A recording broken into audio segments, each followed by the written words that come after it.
A rocha é um conjunto, é um grupo, né?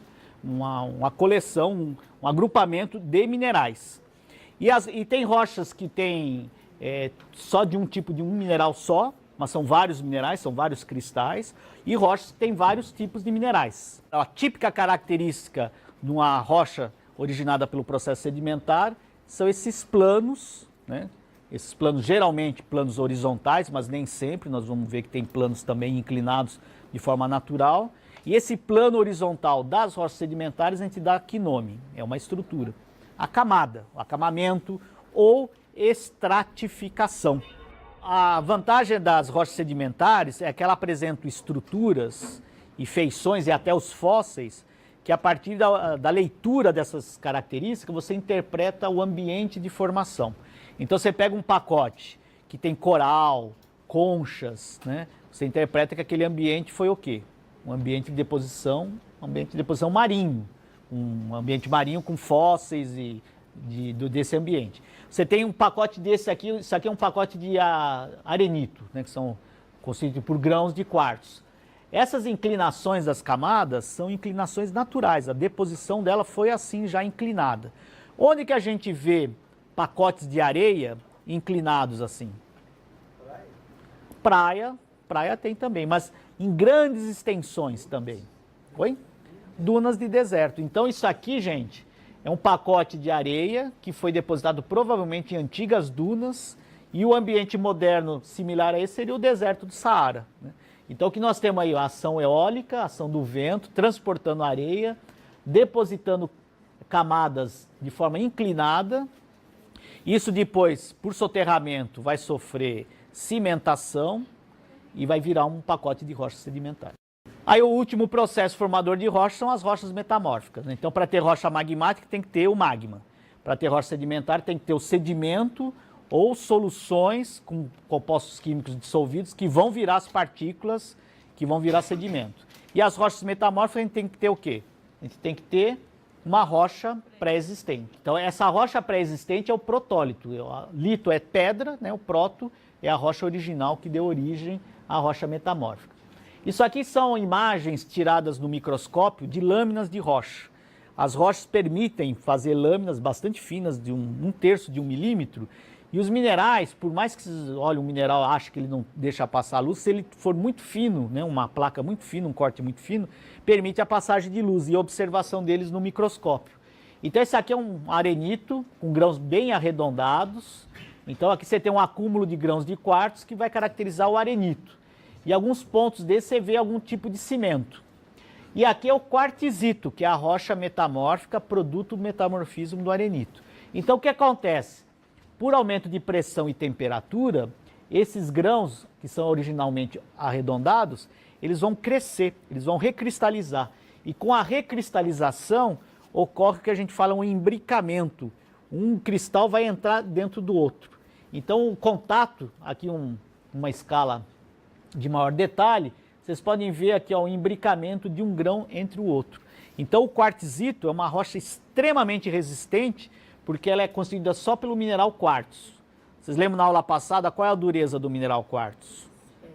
A dureza 7. Na escala, aquela escala de Mohs que vai de 1 a 10, né, que o 10 é o diamante, então é um mineral bastante resistente. Agora imagine uma rocha só constituída de quartzo, um imbricado no outro. Vai fazer uma rocha muito resistente, uma rocha resistente tanto à erosão física, ao desgaste físico, quanto ao intemperismo químico. Então, geralmente, pacotes de grande quantidade de quartzito tendem a formar feições de destaque no relevo. Quem que daria exemplo aqui na cidade de São Paulo, onde ele tem uma feição que se destaca no relevo e que pode ser formada por esse tipo de rocha, que é o quartzito? O Pico de Jaraguá. O Pico de Jaraguá que a gente vê é um pacote de rocha quartzítica, por isso que ele se sobressai no relevo. As rochas em volta não eram tão resistentes, foram erodidas e ela se destaca no relevo. Outra característica da rocha metamórfica, que ajuda muito da identificação, é a presença daqueles minerais que são forma de plaquinhas em lâminas. Como é que chama esse mineral que forma as plaquinhas? As micas. E por que tem muita mica em rocha metamórfica?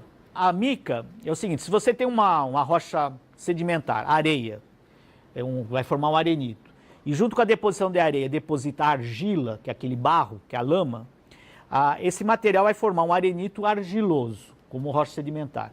Se você pegar esse arenito argiloso e submeter ele a alta pressão e temperatura, essa argila ela vai se transformar nos minerais micáceos, na mica. Então a mica é típico material de processo metamórfico de transformação da argila nesse mineral metamórfico que é a mica. Então toda rocha que tiver argila, rocha sedimentar, se sofrer metamorfismo, você tem o crescimento das micas. E é interessante que essas rochas metamórficas são produtos de pressão. Imagine choque de placas, duas placas, o que tiver no meio vai sofrer metamorfismo. E aí eu faço uma pergunta para vocês. Estão vendo essa orientação aqui dos minerais micáceos, né? Se essa rocha tem essa orientação e foi o produto do crescimento dessa pressão e temperatura, qual que vocês acham que foi o sentido do esforço aí? O esforço para formar essa rocha e o crescimento das micas, ele foi assim ou assim? A primeira posição ou a segunda posição? Se teve o crescimento das micas, o esforço foi assim, né? E isso, geociência, que a gente estuda a tectônica ou geologia estrutural, a gente estudando a orientação dos minerais micáceos, a gente consegue determinar qual foi o sentido do esforço que gerou aquelas rochas. Porque as rochas metamórficas são bonitas, formam dobras belíssimas, né? Bastante deformadas, e aí o estudo dessas deformações é uma área interessante também das geociências. Então olha aqui, você tem um material originalmente sedimentar, por esforços de compressão, a rocha fica toda deformada e forma uma rocha dobrada, deformada, que é um típico material de produção do processo metamórfico. Uma característica nas rochas que vão descrever agora é a estrutura. Nós vamos ver, depois agora vamos ter 3 aulas subsequentes, uma só sobre o processo magmático, outra sedimentar e outra metamórfico. A gente vai trabalhar muito com estrutura e textura. São nomes parecidos, que geram uma grande confusão, mas são coisas bem distintas. Para facilitar, hoje na aula prática nós só vamos trabalhar com as estruturas. Depois nós vamos ver o que é textura. Que a textura é uma relação intrínseca do grão, do mineral, de cada mineral. E a estrutura tem um pouco mais a ver com o arranjo e a distribuição desses minerais na rocha. Então, praticamente, nós temos 3 tipos de estrutura. A estrutura maciça, a estrutura estratificada e a estrutura foliada. Desses 3 nomes, o mais fácil aí que vocês já ouviram falar é a estrutura estratificada, que é a estrutura, como é que dá outro nome da estratificação? Em camadas, que é a típica estrutura de que tipo de rocha que nós vimos? Da sedimentar. Esse nome maciço, ele não é muito apropriado, porque o que você imagina uma coisa maciça? É uma coisa cheia, né? O contrário do oco, né? Ou duro, né? Em geociências, a gente fala maciço, é um material quando ela não tem nenhuma orientação. Então, uma rocha que não tem nenhuma orientação dos minerais, ela é maciça. Essa que é a relação. E essa estrutura foliada, o nome foliado lembra o quê? Folhas, orientação das micas. Então, a estrutura foliada é típica estrutura das rochas metamórficas. Então, vamos ver alguns exemplos. Então, aqui é uma estrutura maciça. O granito, quer dizer, você não vê nenhuma orientação preferencial dos minerais. Então é uma estrutura maciça. E mesmo quando você não vê os minerais, você vê que essa rocha ela não tem nenhuma estruturação. Isso implica que internamente os minerais não têm uma orientação preferencial. A estrutura estratificada, quando você tem estratos visíveis, né? É o sedimentar. E a foliação ou xistosidade, quando tem a orientação dos minerais micáceos. E o interessante que conforme essas características da rocha, ela vai ter uma finalidade em termos de uso de utilidade. Se a rocha tem foliação e quebra em placas, para qual a finalidade desse tipo de rocha? Que algumas pessoas já viram, material de construção civil. Para que serve? Uma rocha que desplaca. Fazer brita, se a rocha, a brita é um material que se utiliza bastante na construção civil, por concreto. Uma rocha que solta em placas é bom para quê? Para piso, né? Ciclo das rochas. Nós temos 3 processos, né? O ígneo, o sedimentar e o metamórfico. Como é que a gente explica que uma rocha se transforma em outra e uma rocha ela funde, vira magma, uma rocha sedimentar ela entra em fusão, vira magma, vai virar magmática, uma rocha sedimentar por choque de placas se transforma em metamórfica. Como é que a gente explica essa transformação de uma rocha em outra? Não só o intemperismo, que mais que é um... Foi? A dinâmica do planeta, a tectônica de placas. Então, por exemplo, aqui, ó, resumidamente, aqui, nessa figurinha. Você tem aqui uma subducção. O que vai acontecer com essas rochas aqui que vão entrar em profundidade? Vai virar lava, né? Aqui vai virar magma.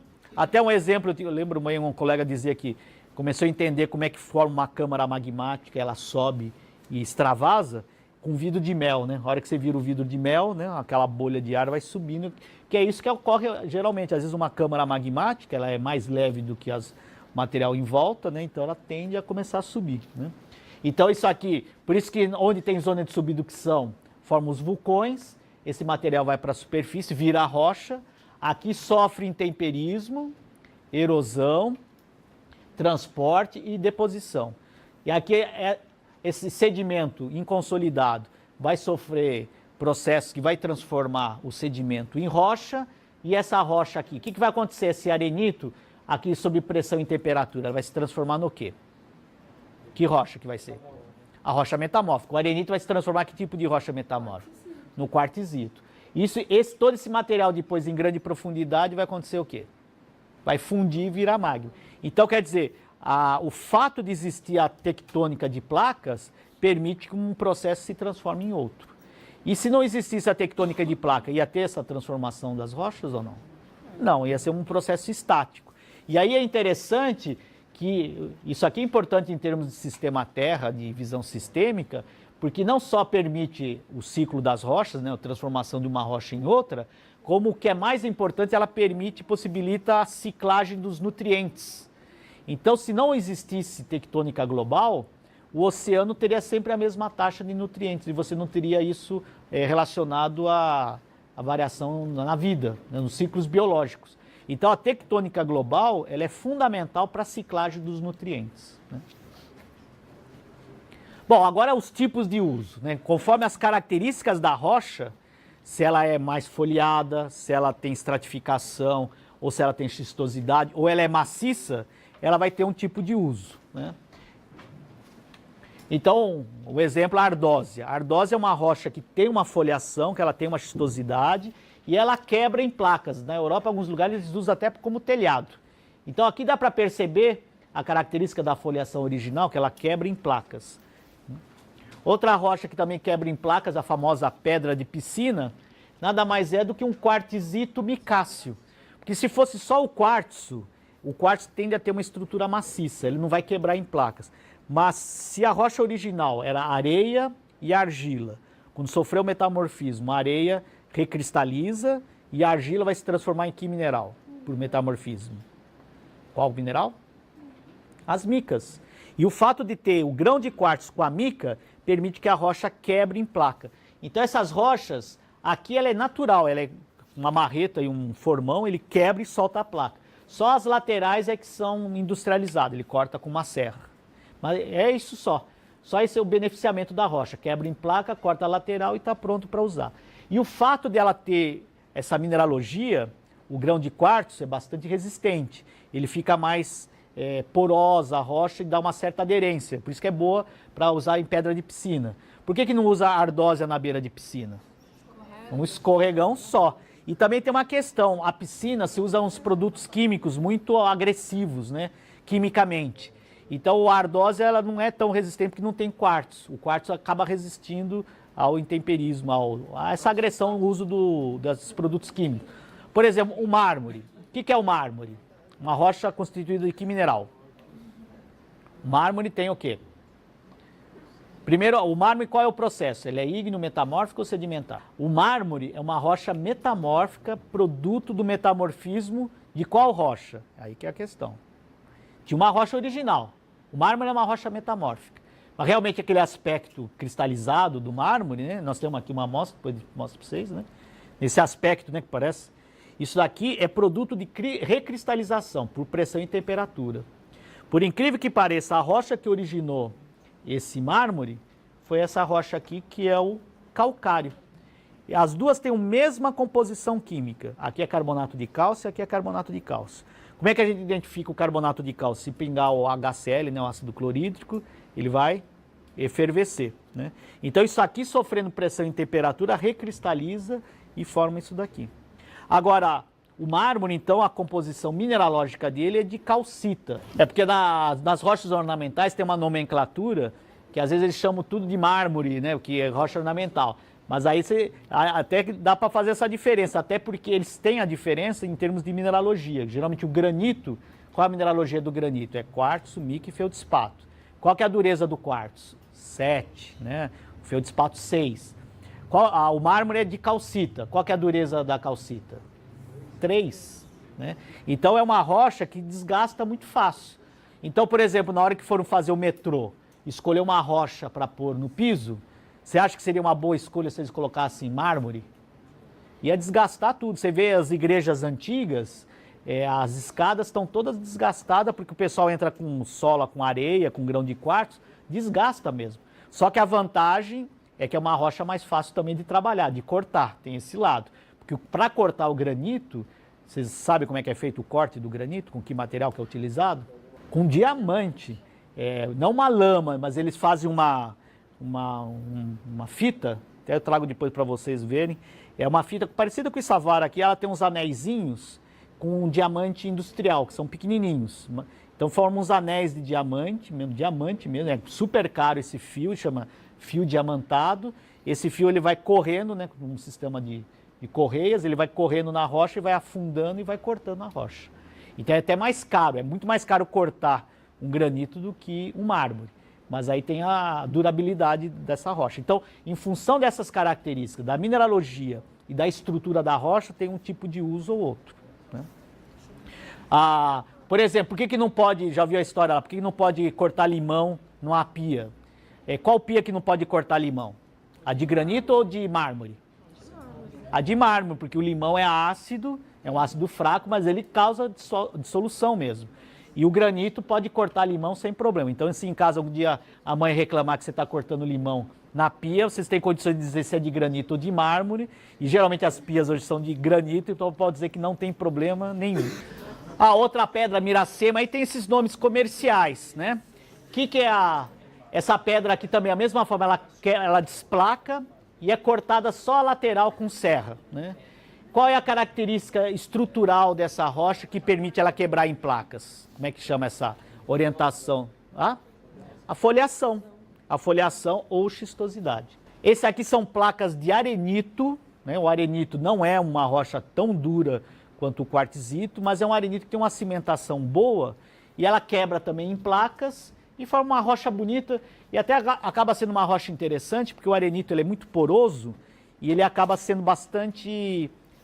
forma uma rugosidade que você pode fazer um piso que dá uma boa aderência. Mas é claro que você vai fazer um piso numa residência, num lugar que não tem muito acesso. Colocar isso num piso de um metrô, numa rodoviária que tem um fluxo muito grande, vai provocar o desgaste rapidamente. Agora, se você tem uma rocha, como é que chama uma rocha que não tem nenhuma orientação preferencial, apesar que aquela tem uma pequena orientação? Uma maciça. A maciça, ela é mais indicada até para fazer brita. Porque a hora que você quebrar, ela tende uma forma mais esférica, que é o ideal para a produção de brita. E tem que ser uma rocha com uma mineralogia bastante resistente. Por exemplo, os granitos são ideais para fazer brita. São Paulo teve um grande desenvolvimento de construção civil, porque nós tínhamos muita areia para construção, em função de ter os grandes rios aqui, Tietê e Pinheiros. Hoje não tem mais areia em São Paulo, não é porque acabou a areia. Qual foi o problema que aconteceu? Porque não dá mais para ter produção de areia na cidade de São Paulo. O que vocês acham? Nós trazemos areia do Vale do Ribeira e do Vale do Paraíba, 200 quilômetros de distância. Por que não dá para tirar a areia aqui de São Paulo? O que aconteceu? Acabou a areia? A Pan-Americana está em cima de uma jazida de areia. A cidade cresceu sobre as jazidas, né? Conhece a raia olímpica aqui da CPUSP? Aquela raia olímpica era uma antiga área de extração de areia que foi utilizada para a construção da cidade universitária, que depois retificaram e formaram aquele tanque para esporte. Mas era uma área de extração de areia. Aliás, tem muita areia ainda, mas está embaixo da marginal, embaixo dos prédios, aqui embaixo mesmo tem. A cidade cresceu, né, não pôde aproveitar essa areia. E a questão que nós temos nas serras, Serra da Cantareira, temos grandes corpos de granito e gneiss, que é um material excelente para fazer brita. Então são as pedreiras de brita. Então por isso que proporcionou grande desenvolvimento da construção na cidade de São Paulo. Outra rocha em função aí não tanto pela estrutura, em função da composição química, ela vai ter uma finalidade. Qual é uma função importante, por exemplo, do calcário, que é carbonato de cálcio? Ele é muito utilizado para fazer o quê? Que é um material importante para a construção civil. Justar o pH, vamos dar um suspense. O fato de ele ser um carbonato, ele regula o pH. Principalmente um solo ácido, ele corrige o pH. Mas ele tem uma outra característica que permite uma finalidade até mais nobre. Mas, gente, uma coisa que é um grande volume e precisa de uma grande industrialização, e o calcário é importante. Sem calcário não dá para fazer. E tem a ver na construção civil. Construção civil precisa de areia, brita, cal, também faz cal, mas mais ainda que precisa, cimento. A principal matéria-prima do cimento é o calcário. Para fazer cimento tem que ter calcário, argila, um pouco de gipsita, que é o gesso, mas principalmente calcário. O calcário ele serve para corrigir o solo. Se o calcário calcítico, que é o puro, você podia usar para cimento, então não vamos usar para corrigir solo. Agora tem um calcário, um carbonato que tem um íon magnésio e vai formar um outro mineral, o carbonato de cálcio, que mineral que é? Carbonato de cálcio, a calcita. Se você tem um carbonato que tem cálcio e magnésio, ele forma um outro mineral que é a dolomita. E a dolomita vai formar uma rocha que vai ser o... É só lembrar, final ita, final feminino é mineral. Final ito, né, com o, é de rocha, né? Granito, filito, quartzito, né? Então, a dolomita vai formar que tipo de rocha? Dolomito. É o dolomito. Está até escrito aqui, não está? Calcário dolomítico, o dolomito. Então, o dolomito é uma rocha sedimentar que tem cálcio, magnésio e carbonato. Como a presença de magnésio impede de uso do dolomito para fazer cimento, que é um fim até mais nobre, mas ele tem a característica de corrigir pH do solo, então se procura utilizar para corretivo de solo o dolomito, que você não usa para cimento. E aí a gente já coloca um conceito para vocês da mineração, que a mineração, gente, ela é muito bem estruturada e planejada, porque o bem mineral é um bem da União. O minerador, ele não compra aquilo lá, ele recebe com uma concessão. A condição que ele tem para lavrar, para tirar esse minério, é ele fazer o maior aproveitamento disso. Então, se você estiver utilizando um calcário que podia usar para cimento, que é uma finalidade melhor, para corretivo de solo, você está tendo um certo desperdício desse minério. Agora, o dolomito não tem outra finalidade que não seja corretivo de solo, com uma vantagem. A hora que você coloca o calcário dolomítico, você corrige o solo e você está introduzindo no solo íons de magnésio. E o íon magnésio acaba sendo um fertilizante. Quanto mais magnésio tem no solo, a planta fica mais verde e tem mais clorofila, consequentemente ela gera mais fotossíntese e tem maior produtividade. Então o calcário dolomítico ou o dolomito é muito utilizado para corretivo de solo e também como fertilizante. O calcário, como ele tem essa característica de regular o pH, tem várias finalidades, até para tratamento de água, o próprio cal, né? Tem várias utilidades. Então isso em função das características da rocha, tanto estrutura quanto composição química. Para finalizar, eu sugeri para vocês, tem um site da Unesp, que é o museu, o Heinz Hebert, e esse é o site, está muito bem estruturado, tem vários tipos de rocha, entra lá, um processo virtual interessante, com o tipo de rocha, característica dela, a mineralogia. Da mesma forma que nós fizemos a visita presencial no nosso museu, vocês podem fazer uma visita virtual ao museu, que é lá do Instituto de Geociências da Unesp, onde também tem um outro curso de geologia. O capítulo do Decifrando a Terra e dá continuidade à visita ao museu, né? Toda vez que a gente vai para aquele museu, a gente aprende alguma coisa nova. Para a aula prática, vão ter 9 amostras, e dessas 9 amostras vocês vão separar nos 3 processos formadores de rocha: o processo ígneo, o processo sedimentar e o processo metamórfico. Entre as do processo ígneo ou magmático, vocês vão ver aqui 2 grupos diferentes. dos quais os minerais estão bem formados, grandes, e no outro em que os minerais são praticamente invisíveis, são bem finos. Essa daqui é um produto da formação e cristalização do magma em superfície, que a gente chama num processo vulcânico, e o produto dela é uma rocha que exemplifica muito esse processo, que é o basalto, onde a gente não observa nenhum dos minerais. Nesse caso aqui, o mesmo magma que originou esse basalto, ele cristalizando em profundidade, ele vai ser um material que nós vamos chamar de atividade magmática plutônica, de cristalização de magma em profundidade, e a rocha, o nome dela é o gabbro, é a mesma composição, só que aqui os minerais estão bem formados, aqui não. E aqui nós temos um outro tipo de rocha, de um magma diferente, um magma com um pouco mais de sílica, mas o fato de ter os minerais bem formados e bem cristalizados implica que a solidificação e a cristalização foi lenta, de tal forma que deu tempo dos minerais se formarem. Isso aqui é uma rocha plutônica e é um granito. E o granito é tipicamente representado por 3 tipos de minerais: os feldspatos, quartzo e as micas. Um outro processo de formação de rocha muito comum é o processo sedimentar, e o processo sedimentar implica em rochas com uma estrutura estratificada, em camadas, como esse aqui, que é uma alternância de uma rocha muito fina, que é o folhelho, com arenito. E essa alternância rítmica, a gente dá o nome dessa rocha de um ritmito, porque ele tem essas alternâncias rítmicas e ele é muito conhecido, principalmente pelas escolas, porque ela veio de uma região em que hoje é um parque geológico, que é o Parque do Varvito. E ele chama de Varvito porque a interpretação que se dá para essa alternância é que cada lâmina dessa representa uma estação climática. Ou seja, ali era um ambiente de deposição por ação de geleiras, e nesses lagos gelados, quando havia total congelamento, depositava a argila preta.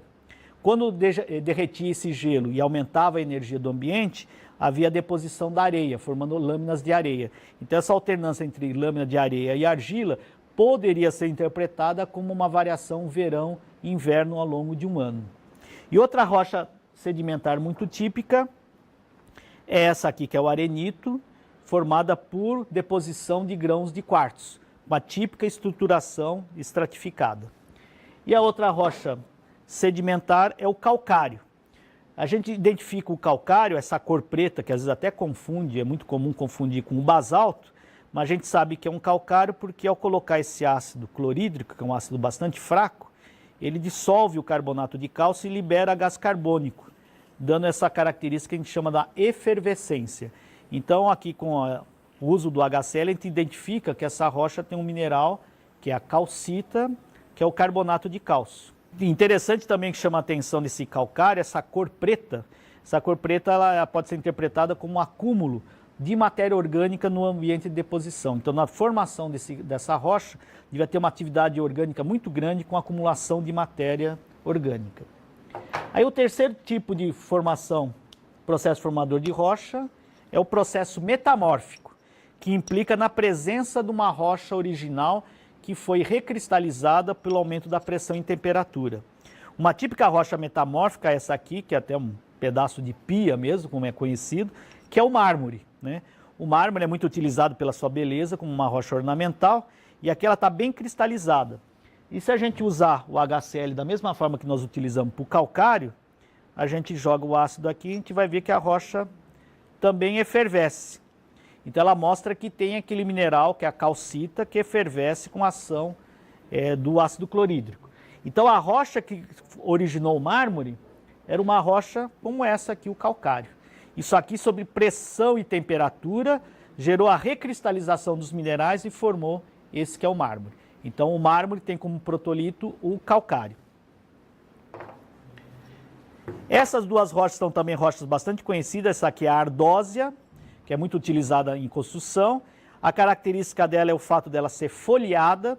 Essa foliação é produto de orientação dos minerais micáceos, das micas, que é um típico mineral metamórfico. Essa rocha, por ação de maior pressão e temperatura, ou seja, num processo mais intenso do metamorfismo, esses minerais micáceos tendem a crescer mais e formar essa rocha que é o xisto.